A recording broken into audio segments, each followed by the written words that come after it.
Hello friends, super magic રસોઈમાં મિત્રો હું આપનું સ્વાગત કરું છું। આજે હું ભીંડાના ભજીયાની રેસીપી લઈને આવી છું મિત્રો। તો તમને ચોક્કસ મારો વિડીયો ગમે તો લાઈક કરજો, શેર કરજો અને સબસ્ક્રાઇબ કરવાનું તો ભૂલતા જ નહીં। ના ઇન્ગ્રેડિયન્ટ પણ તમને બતાવી દઉં। એમાં મેં જો 250 ગ્રામ એકદમ ફ્રેશ ભીંડો લીધો છે, પછી ચણાનો લોટ છે 2 ટેબલ સ્પૂન, 4 ટેબલ સ્પૂન ચોખાનો લોટ છે, ચાટ મસાલો છે, ગરમ મસાલો છે, મીઠું છે, રૂટીન મસાલામાં લાલ મરચું, હળદર, ધાણા જીરું અને હિંગ અને પાણી અને તળવા માટે આપણે તેલ લેશું। તો આટલા ઇન્ગ્રેડિયન્ટની આપણે જરૂર પડશે। તો આપણે બનાવવાનું ચાલુ કરીએ। તો પહેલા તો આપણે ભજીયા બનાવવા માટે ભીંડાને એકદમ ચોખ્ખા પાણીએ ધોઈને અને એકદમ ડ્રાય એટલે કે કપડામાં લૂછી લેવાનો અને હવે એને આપણે પીસ કરશું। આ રીતે ભીંડો આપણે આગળનો ટોપ ભાગ અને પાછળનો ભાગ આ રીતે કટિંગ કરીને એના અડધાથી પોણો ઇંચ જેવા આપણે ટુકડા કરશું આ રીતે। મિત્રો આ ભજીયા તમારે ચોમાસામાં અને એની ટાઈમ તમે બનાવી શકો છો અને હેલ્થ માટે પણ બેસ્ટ છે। ઘણા બાળકો ભીંડો નથી ખાતા હોતા, તો એના માટે આ બેસ્ટ ઓપ્શન છે અને પ્લસ કે આ તમે નાસ્તા તરીકે પણ ઉપયોગ કરી શકો છો। એટલા ક્રન્ચી કુરકુરા એકવાર તમે બનાવશો ને તો તમે વારંવાર બનાવીને ખાશો, એટલા આપણે ક્રિસ્પી અને ચા સાથે ખાવાની તો ઓર મજા આવે છે। એટલે તમે ચોક્કસ એક વખત આ ભીંડાના ભજીયાની ટ્રાય કરજો। આ રીતે આપણે અડધાથી પોણો ઇંચના ટુકડા બધી ભીંડા સમારીને કરી લેશું। તો આ રીતે આપણે બધો ભીંડો કટિંગ કરી લેશું।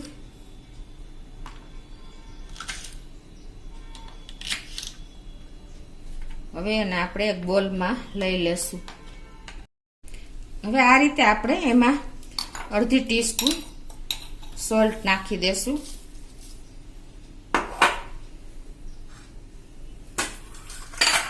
અને રૂટીન મસાલામાં અડધી ટીસ્પૂન લાલ મરચું,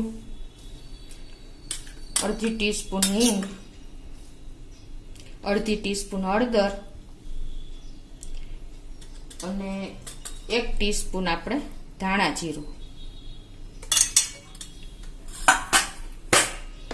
1 ટીસ્પૂન ચાટ મસાલો,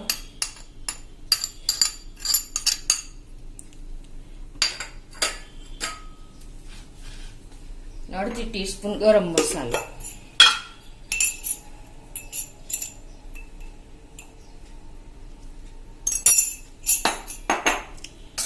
ચાટ મસાલાના હિસાબે મિત્રો અને લાલ મરચું એકદમ ચટપટો ટેસ્ટ આવશે। હવે આ બધા મસાલા આપણે પરફેક્ટ એમાં મિક્સ કરી નાખશું ભીંડામાં। હવે આમાં આપણે 4 ટેબલ સ્પૂન આપણે ચોખાનો લોટ નાખશું। ચોખાના લોટના હિસાબે આપણા ભજીયા એકદમ કુરકુરા અને ક્રિસ્પી બને છે। આ મેં 4 ટેબલ સ્પૂન લીધો છે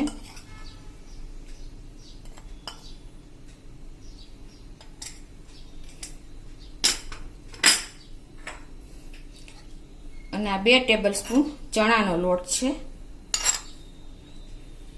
એને આપણે આ રીતે થોડુંક મિક્સ કરતા જાશું અને પાણીનો છટકોરો મારીને એકદમ આપણા ભીંડામાં કોટેડ થાય ને એ રીતે આપણે એને મિક્સ કરવાનું છે લોટને મસાલાને।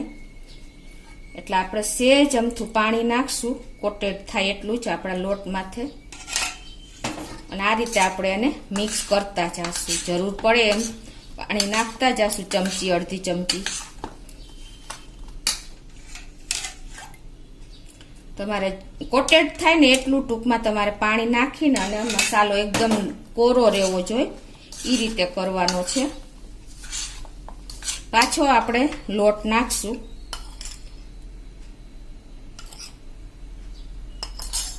અને ચણાનો લોટ થોડોક નાખી દેશું।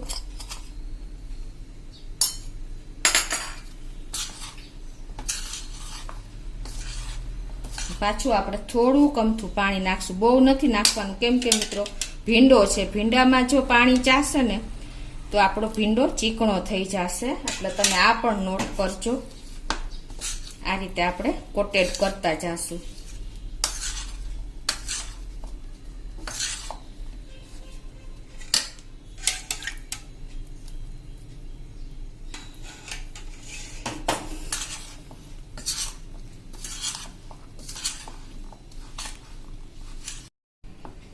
તો આ રીતે જો આપણે બંને લોટ અને મસાલા ચમચી પાણી નાખીને આપણે એકદમ ભીંડાના પીસને કોટેડ થઈ જાય ને એ રીતે આપણે મિક્સ કરવાના છે.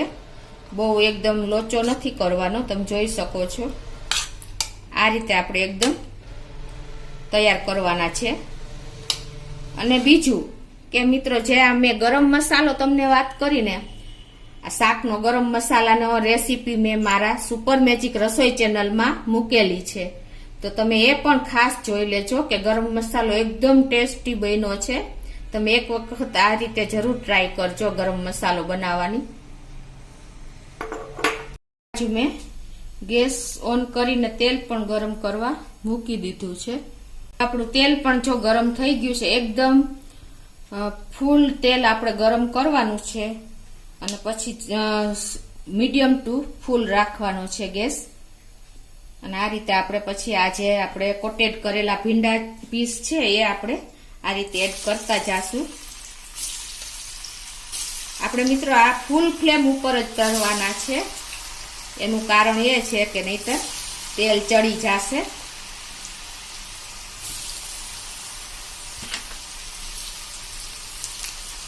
અને આપણે તરત જ હલાવવાના પણ નથી. એકાદ મિનિટ આપણે આ રીતે રાખશું.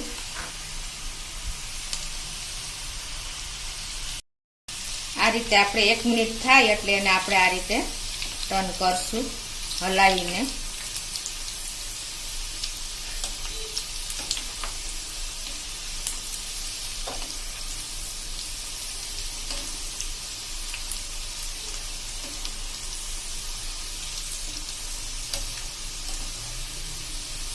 આપણે જે રીતે ક્રિસ્પી બને ને ત્યાં સુધી આપણે આને ફૂલ ફ્લેમ ઉપર જ તળવાના છે.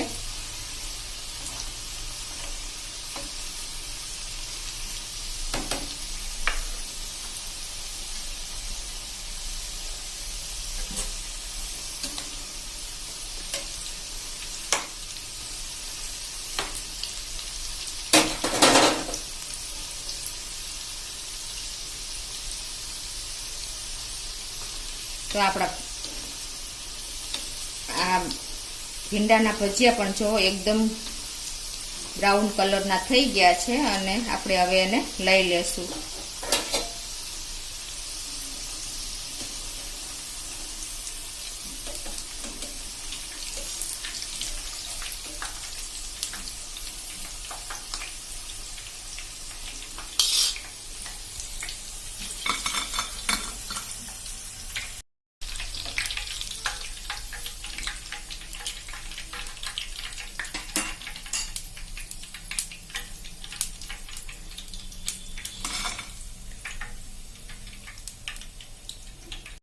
હવે આ જ રીતે આપણે બીજી બેન્ચ પણ તૈયાર કરી લેશું. તમને જો હાથેથી છાંટા ઉડે કે ડર લાગે ને તો તમારે આ રીતે ચમચામાં લઈને અને આ રીતે તમારે તેલમાં પીસ મૂકવાના છે, એટલે તમારા હાથ કે દાજવાનો ડર નહીં લાગે. અને જેટલા તેલમાં આવે એટલા આપણે મૂકી દેશું. ગેસની ફ્લેમ ફૂલ રાખશું.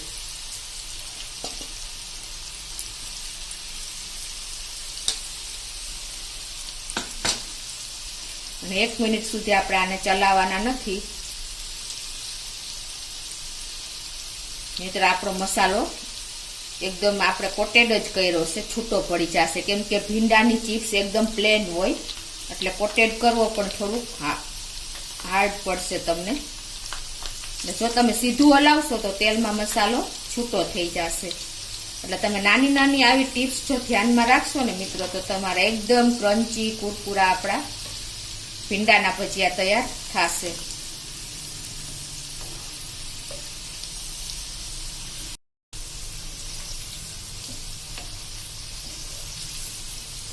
તો આ રીતે આપણે તરાતા લગભગ 3 થી 4 મિનિટ થાય છે.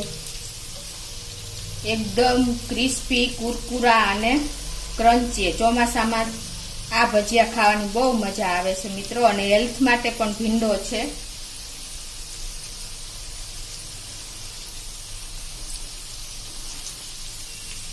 તમે આને નાસ્તામાં પણ ઉપયોગ કરી શકો છો અને સાઈડ ડિશ તરીકે પણ ઉપયોગ કરી શકો છો.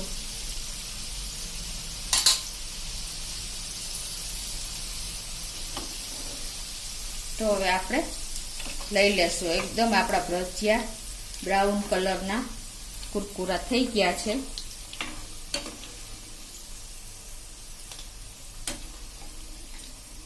તો તમે ભજીયા તો બહુ ખાધા હશે, પણ ભીંડાના ભજીયા તો તમે ક્યારેય નહીં ખાધા હોય.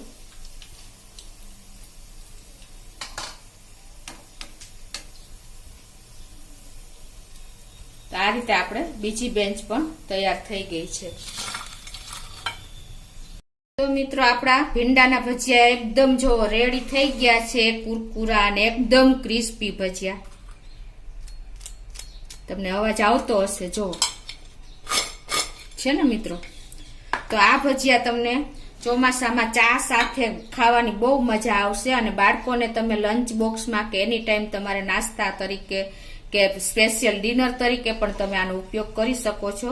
અને આ રેસીપી તમને ક્યાંય પણ જોવા નહીં મળે મિત્રો, તો તમે ખાસ શેર કરજો ફ્રેન્ડ સર્કલમાં.